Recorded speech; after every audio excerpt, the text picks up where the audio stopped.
3 से 4 हिंदू वक्फ बॉडी में शामिल होंगे। अब सरकार चुनेगी अपने पसंदीदा नुमाइंदे, कलेक्टर को दिया जाएगा अधिकार। अपनी जायदाद दान में देनी है तो कम से कम 5 साल मुसलमान रहो।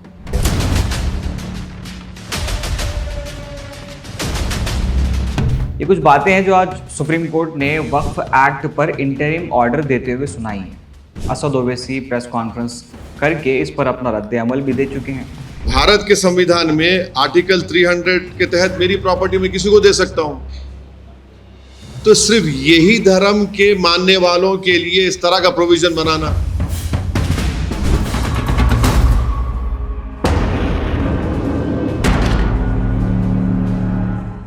इस पर खूब चर्चा हो रही है। मैं कोशिश करूंगा कि आपको सारे पॉइंट्स आसान मिसालों के जरिए समझा दूं।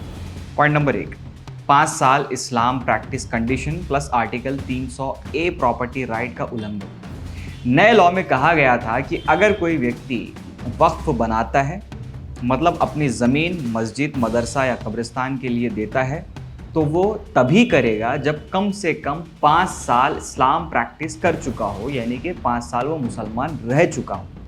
मिसाल के तौर पर सोचिए, एक आदमी कल ही इस्लाम कबूल करता है और चाहता है कि अपनी ज़मीन मस्जिद को दे दे। नया लॉ ये कहता है कि रुक जाओ, 5 साल तक आप क्वालिफाइड ही नहीं हैं। लेकिन ये बात हमारे कॉन्स्टिट्यूशन के आर्टिकल 300A के खिलाफ है, जो कहता है कि हर व्यक्ति को अपनी प्रॉपर्टी किसी को भी देने का हक है।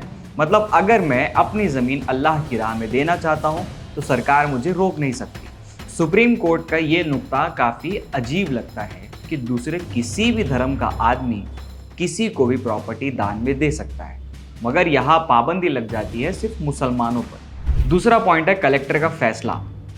नया एक्ट ये कहता है कि अगर कोई भी ज़मीन डिस्प्यूट में है तो कलेक्टर डिसाइड करेगा कि ये वक्फ है या सरकारी ज़मीन। पहले ये हक उससे भी आला दर्जे के कमिश्नर के पास हुआ करता था। मिसाल के तौर पर सोचिए कि आपके गांव की मस्जिद 100 साल से चल रही है। कलेक्टर आया और बोला कि ये तो सरकारी ज़मीन है, और बस बिना कोर्ट के मस्जिद वक्फ से निकल गई। यहाँ सरकारी मुलाजिम को इतने इख्तियारात देना ऐसा है जैसे सारी कमान सरकार के हाथों सौंप देना। तीसरा नुक्ता है सेक्शन 3D, यानी कि आर्कियोलॉजिकल सर्वे ऑफ इंडिया के मातहत प्रॉपर्टी वक्फ की दे देना। लॉ में लिखा गया कि जो प्रॉपर्टी ASI यानी कि आर्कियोलॉजिकल सर्वे ऑफ इंडिया के अंडर होगी उसे वक्फ नहीं माना जाएगा। सोचिए, एक 400 साल पुरानी मस्जिद जो ASI ने मॉन्यूमेंट डिक्लेयर कर दी, अब वो मस्जिद वक्फ बोर्ड से निकलकर सरकार की प्रॉपर्टी बन जाएगी। मतलब इबादत मुसलमान करे लेकिन मालिक सरकार। ये धार्मिक हक पर सीधा वार है। सोचिए, संभल की जामा मस्जिद जिस पर अभी कोर्ट में केस चल रहा है, उसका क्या होगा तब? वो तो वक्फ प्रॉपर्टी रहेगी ही नहीं। चौथा पॉइंट है नॉन मुस्लिम मेंबर्स को शामिल करना, और CEO भी नॉन मुस्लिम चुना जा सकता है।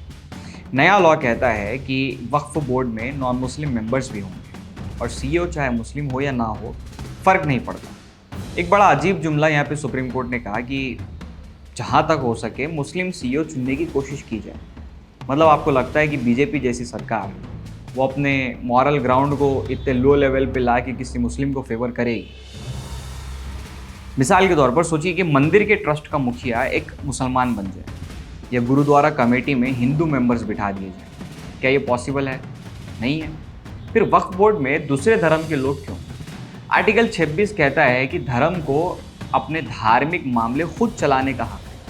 अगर वक्फ बोर्ड का CEO नॉन मुस्लिम हो सकता है और मेंबर्स भी बाहर के हो सकते हैं, नॉन मुस्लिम हो सकते हैं, तो मुसलमानों की इबादत और उनके रिलीजियस अफेयर्स सरकार और दूसरे धर्म के लोगों के हाथ में चले जाएंगे। क्या ये धार्मिक आज़ादी का सीधा उल्लंघन नहीं है? पांचवा पॉइंट है लिमिटेशन एक्ट। यहाँ पे सीधा सीधा इंक्रोचर्स को, यानी कि कब्जा करने वालों को एक इनाम परोसा जा रहा है। जिस क्लॉज पर स्टे नहीं लगाया गया है उसके खिलाफ लिमिटेशन एक्ट को आप समझने की कोशिश करते हैं कि लिमिटेशन लग गया है। मतलब अगर कोई व्यक्ति 30 साल से वक्फ की ज़मीन पर कब्जा करके बैठा है तो अब वक्फ उसे हटा भी नहीं सकता। मिसाल के तौर पर आपके दादा ने ज़मीन कब्रिस्तान के लिए वक्फ की थी। कोई आदमी 30 साल से वहाँ शॉप चला रहा था। नया लॉ ये कहता है कि अब उसे निकाल नहीं सकते। उसका मान लीजिए कि मालिकाना हक उस दुकान का उसके पास आ जाएगा। मतलब जो कब्ज़ा करे उसे इनाम मिल रहा है और असली वक्फ का हक छीन रहा है। छठा पॉइंट है इलेक्शंस ख़त्म, अब नॉमिनेशन होगा। अब वक्फ बोर्ड के इलेक्शंस नहीं होंगे। पहले मुस्लिम्स अपने रिप्रेजेंटेटिव चुनते थे, अब सरकार अपने मनपसंदीदा लोगों को नॉमिनेट करेगी। मसलन सोचिए अगर पंचायत का इलेक्शन हटाकर कलेक्टर अपना दोस्त बैठा दे और बोले कि अब ये तुम्हारा मुखिया है, क्या ये अवाम की आवाज़ है या फिर एक मनमानी होगी? बिल्कुल नहीं। वक्फ बोर्ड भी अब मुसलमान का नहीं सरकार का बोर्ड बन जाएगा, सीधा सीधा अगर इसका मतलब निचोड़ कर दिखा जाए। सातवां पॉइंट है वक्फ बाय यूज़र ख़त्म कर दिया गया है। पुराने लॉ में रूल था अगर कोई जगह 100 साल से मस्जिद, मदरसा या कब्रिस्तान के लिए यूज़ हो रही है तो वो वक्फ प्रॉपर्टी बन जाती थी, चाहे कागज़ ना भी हो। मसलन मोहल्ले की पुरानी मस्जिद जो 150 साल से चल रही है लेकिन उसके कागज़ बचे नहीं, 150 साल पुराने कागज़ जो पता नहीं किस कंडीशन में होंगे, पुराने लॉ में वो वक्फ थी। अब नए लॉ में बिना डॉक्यूमेंट के वक्फ नहीं माना जाएगा। मतलब 100 साल की इबादत करिए, चाहे 150 साल से इबादत कीजिए, चाहे 200 साल से आप इबादत कर रहे हैं, कोई मैटर नहीं करती। आठवां पॉइंट ये है कि रूल्स बनाने का हक अब सिर्फ सेंट्रल गवर्नमेंट को होगा, यानी कि स्टेट्स अपने हिसाब से रूल्स बनाते थे। नया लॉ कहता है कि सिर्फ सेंट्रल गवर्नमेंट रूल बना सकती है, स्टेट वक्फ के पास ये अधिकार नहीं रहेगा। सारे के सारे इख्तियारात ले जाके सेंट्रल गवर्नमेंट को दे दिए गए हैं। मसलन तेलंगाना में वक्फ की प्रॉब्लम्स अलग हैं, केरला में अलग हैं, यूपी में अलग हैं और हो सकता है किसी और स्टेट में अलग होंगी, लेकिन अब सबका फैसला दिल्ली में बैठ के किया जाए, मतलब स्टेट्स के अधिकार छीन लिए गए। क्या ये फेडरलिज्म को नुकसान पहुंचाने वाली बात नहीं है? 9वां पॉइंट है सर्वे सिर्फ 7 स्टेट्स में अब तक हुआ है और जहां जिन स्टेट्स में नहीं हुआ है अब वहां पर कलेक्टर को खुले तौर पर इख्तियार दिए जाएंगे। सिर्फ 7 स्टेट में सर्वे हुआ है, जो पहले कमिश्नर करता था, एक इंडिपेंडेंट अथॉरिटी थी, अब कलेक्टर करेगा जो सरकार के अंडर होता है। सोचिए कलेक्टर सर्वे करके बोले कि ये मस्जिद वक्फ नहीं है, सरकारी ज़मीन। अगर कमिश्नर होता तो शायद न्यूट्रल डिसीजन दे भी देता, मतलब अब सर्वे भी सरकार के कंट्रोल में आएगा। दोस्तों आर्टिकल 25 और 26 के मुताबिक हर धर्म को अपने अपने रिलीजियस अफेयर्स मैनेज करने का पूरा अधिकार है, हक है। मस्जिद और वक्फ की तकदीर कलेक्टर और सरकार के नॉमिनेटेड लोग या नॉन मुस्लिम मेंबर्स डिसाइड करेंगे। तो ये सीधा सीधा मुसलमान के धार्मिक हक और उनकी आज़ादी का उल्लंघन है या नहीं? साफ तौर पर उल्लंघन। सुप्रीम कोर्ट का ये इंटरिम ऑर्डर सिर्फ पहला कदम है, असली फैसला भी आना बाकी है। यानी कि ये फाइनल आप कह सकते हैं कि वर्डिक्ट नहीं है, फैसला नहीं है। ये सिर्फ कानून की लड़ाई नहीं बल्कि मुसलमानों के लिए ईमान, इबादतगाह और धार्मिक ज़िंदगी की लड़ाई है।